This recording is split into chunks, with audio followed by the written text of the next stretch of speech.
G'day, Mark Holloway, markhollowaytv.com.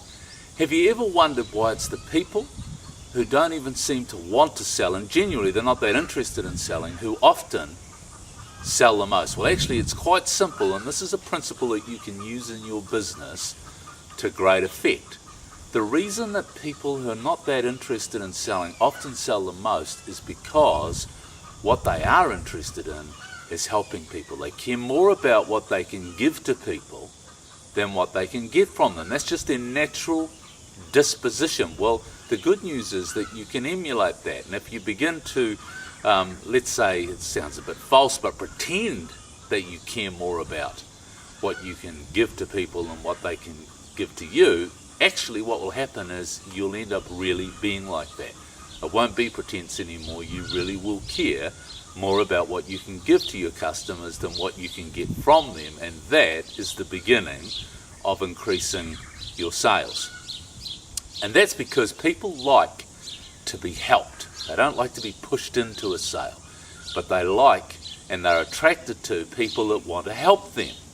Now, for example, let's take the foreman of the local car dealership. I don't know, let's say it's the Toyota dealership. Now let's say this guy, he's the foreman, he's been a mechanic and now he's the foreman because actually he doesn't want to be a salesperson. He's interested in vehicles and fixing them, and he likes helping people whose cars need servicing, need maintaining, need fixing.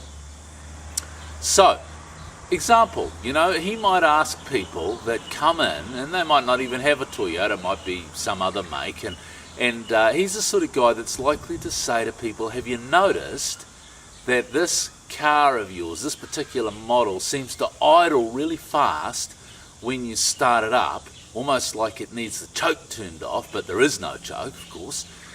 It's often like that even when you stop somewhere, the engine seems to be idling too quickly. And then he says, look, don't worry about that, because a lot of people with this model notice that and they worry about it and they spend a lot of money trying to fix it.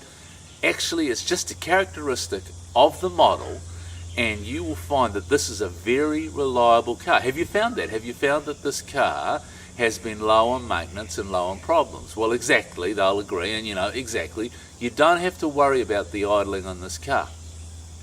Now look, what he's doing is he's in a sense persuading that customer that they can keep the car they've got for longer, and here he is working for a business that's in the business of selling cars. Well, guess where those people are likely to come looking when they are looking for a new car? The business where the guy helps them whether or not they buy.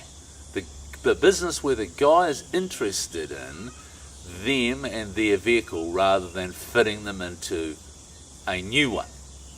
Another example, and this is a bit further than what you might consider selling, but every business and every person in every business is a salesperson. Now this is the local butcher. The local butcher that gets the most traffic, that gets the most people coming in and out of his shop, is the one that helps people the most.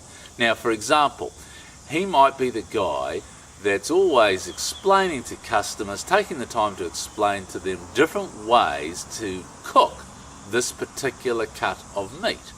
Or even a little bit different, he might ask them what sort of meal they're wanting to prepare and what sort of people they're preparing for it, and then he might suggest an alternative cut of meat, even if it's cheaper than the one the person is looking at. And just as if that wasn't enough, he's the guy that when people come back into his shop, he remembers them. He makes a point of remembering people and trying to remember, and the more you do this, the better you get at it, and he's been doing it for a few years now. He makes a point of remembering the person, hopefully their name sometimes at least, but also what they cooked or what they bought. And he'll ask them how it went. Did they enjoy it? And make some more suggestions. Now those people will keep coming back, but they'll also tell their friends about this guy. So the more he's helping people, whether or not they buy from him, guess what happens? The more they actually buy from him. So there you go. That's something to think about and to try and emulate in your business. That's Mark Holloway signing out.